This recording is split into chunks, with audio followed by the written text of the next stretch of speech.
Shalom. We continue with this temporary format of our weekly Torah videos until, with God's help, the safe return of our producer from fighting in Israel's war of survival.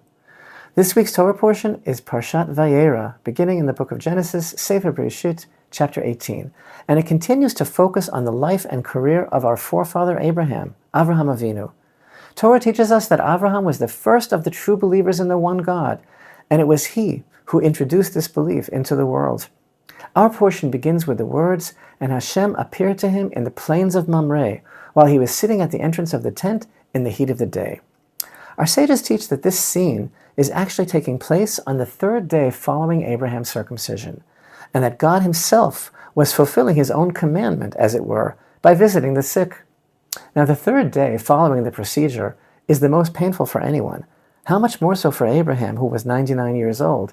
But God knew that if there would be any travelers anywhere about, Abraham would be up on his feet in a moment and waiting on them with his inimitable, unparalleled hospitality. And the man lived for bestowing acts of kindness. His tent, which was pitched at a crossroads, was open from all four directions so that he would be able to see everywhere at once, so as to offer food and drink and lodging to anyone who might be about. So to save Abraham the trouble of having to tend to the needs of guests who might be found outside, God made it especially hot that day so that nobody would be about and his friend wouldn't be inconvenienced. But seeing how disappointed Abraham was at his inability to bestow kindness upon wayfarers, God then brought him 3 angels in the guise of men. Abraham runs to them and greets them and bows before them and insists that they come and eat with him. And there are so many levels upon levels of meaning here. There's so much more as our parsha begins.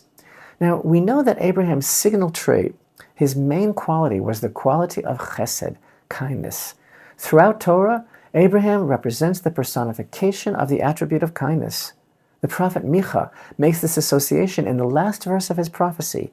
He says, "Grant truth to Jacob, kindness to Abraham, as you swore to our forefathers in days of old." And there are many examples of Abraham's pursuit of kindness, his concern with his nephew Lot, who was an orphan, and his dedication and courage in freeing him from captivity at the hands of the 4 kings, his prayers for the healing of the house of Avimelech, and of course, his great effort in praying to save the wicked people of Sodom. So where did this all come from? How did Avraham become this person, this man of kindness? What triggered his obsession with kindness? So we learned that it was through contemplation of God's kindness in creating the world that Avraham discovered the Creator, as it were, and thus it was the attribute of kindness that most strongly spoke to his heart and that he most steadfastly clung to in emulation of his Creator as his own personal divine service. Abraham understood that God created the world, and he perceived the world as the arena for God's kindness. So in a word, Avraham was all about love, and God and Abraham had a love relationship, as God testifies through the prophet Isaiah in chapter 41 and verse 8, "Avraham who loved me." So open up your heart in the deepest way, because this really means that different people have different conceptions of God, and one's conception of God clearly has a direct bearing on how one sees the world, and one's conception of the world clearly has a direct bearing on how one sees God, and on one's outlook on life, and the purpose of creation, and one's own goals and purpose and expectations from life. And Abraham's kindness ran even deeper, because it's not only about action. It wasn't an act. It's about what a person is deep down in their essence, what a person wants to be. From whence does the person draw their personal life force? The foundation and basis of kindness is not the performance of the act of kindness itself, but its antecedent, the love of kindness. In this world of action, kindness is transmuted into action. We live in a world of action. But the source of kindness is love itself. And again, it's the prophet Micha in chapter 6 and verse 8 who declares, "He has told you, man, what is good. What does Hashem require of you but to do justice, to love kindness, and to walk humbly with your God?" So God tells us that he requires the love of kindness. And chesed doesn't begin from some limited human faculty. It flows to and through the heart of a person from its highest, truest source of origin, the Holy One, blessed be he himself. As kindness was the purpose in creating the world, as we learned, Avraham understood that kindness itself is the foundation of the world. As King David tells us in Psalms 89, kindness built the world. So Abraham's kindness was not because he was commanded to be kind. It wasn't because he felt compelled to behave properly or ethically. It was because of his love of kindness. Love begets giving. One who loves another is able to see the world through the eyes of the other, and it's only natural that one who loves Hashem also loves his commandments and also loves all his creations, and he seeks their betterment, their good. He wants to be kind to them. He wants to nurture the universal life force. And thus the Holy Rav Kook writes, how is it possible not to love Hashem? And it would be impossible not to love his Torah and commandments, for they're bound up in the goodness of Hashem.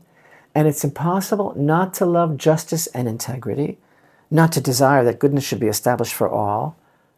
It's the betterment of humanity that reveals Hashem's desire and original plan in creation. And, the great sage continues, for a person who reaches this understanding, it's impossible not to be filled with love for every creature, for it is Hashem's bountiful light that shines through and illuminates everything. And all of creation is really a revelation of the goodness of Hashem. As Psalms 33:5 states, his kindness fills the earth.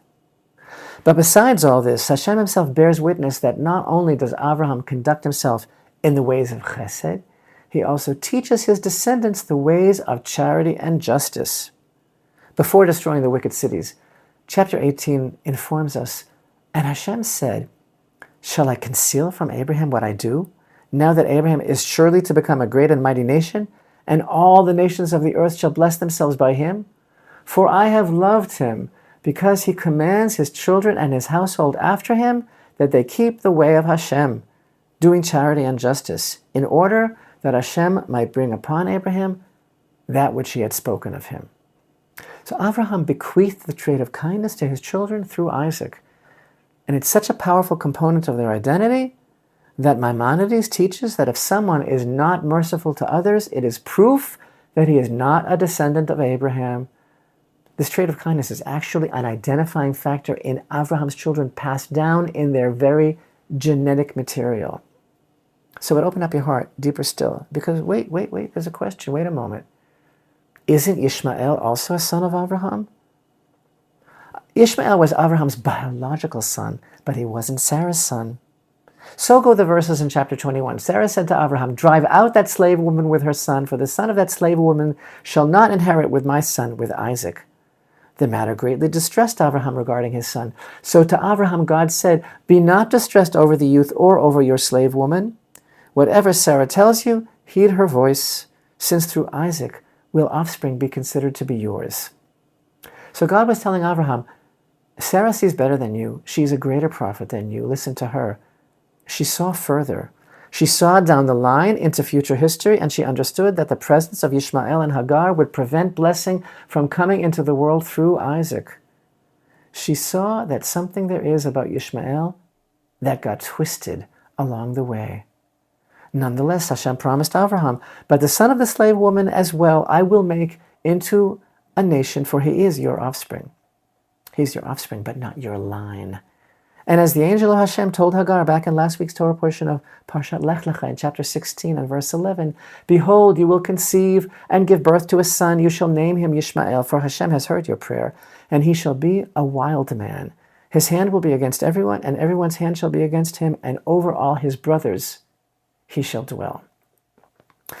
You know, Abraham stood up for Sodom because of his righteousness, because of Hashem's promise to him that he would give him this land, because of his family relationship with Lot and his responsibility to him, and mainly because of the responsibility that God gave him as the father of a multitude of nations, meaning as the moral guardian of this world. Abraham made a great effort to pray for the wicked people of Sodom to try and save them, even though they were exceedingly evil. In fact, their behavior was the opposite of chesed. They were cruel, even sadistic. They had created a society founded on robbery and sexual deviance.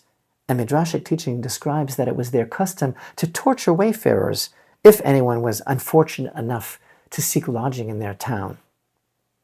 Yet all the ancient teachings that elaborate and illuminate what those wicked cities were guilty of, what they were all about, all these teachings pale in comparison of what's been transpiring right now as Israel fights for its survival. the terror, cruelty, and savagery of the Hamas terrorists and all those innocent citizens who encouraged and at times participated in the atrocities, who require humanitarian aid which goes off the trucks and directly into the hands of Hamas operatives, even though the terrorists are still sending groups of women and children to act as human shields to protect their compounds. Yes, there is something about Ishmael that got twisted along the way. Islamic terror is so much worse than Sodom. Islamic terror is a death cult, happy when their own children are killed and regarding them as holy martyrs. As they have stated over and over again, you Jews love life, we love death. Indeed, Abraham and the Torah of Israel and the Jewish people celebrate life. Are these the children of Abraham, these so-called Palestinians that the woke world so rushes to embrace? Could a child of Abraham cut open a pregnant woman and murder the mother and the child, as was done on October 7th in Israel? The horrors of that day may never be fully told and most certainly may never be fully comprehended. Yet, does the world even care? The anticipated mantra that Israel is to blame is resounding.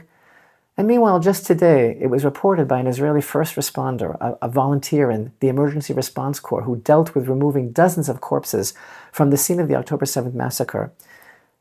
He testified of a baby's body so badly burned, the terrorists had placed this baby in the kitchen oven of the home they broke into. And meanwhile, the chant is heard on woke campuses and city streets, Palestine shall be free, while the list of atrocities perpetrated by these freedom fighters goes on and on. Jewish children, women and men of all ages, and some non-Jews as well, gunned down, bound and murdered, dismembered, raped and burned alive, entire families destroyed, widows, orphans. Which are the children of Abraham? The ones who slaughtered 1,400 people and are now holding 242 hostages, including at least 30 children, or the ones that were slaughtered and are being held? Right, you know how there's some apps or sites that will have you do like a short puzzle and press a button to verify that you're human?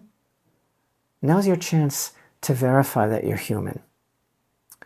The legacy and lesson of Abraham is that a human being created in the divine image of God is a creature of love.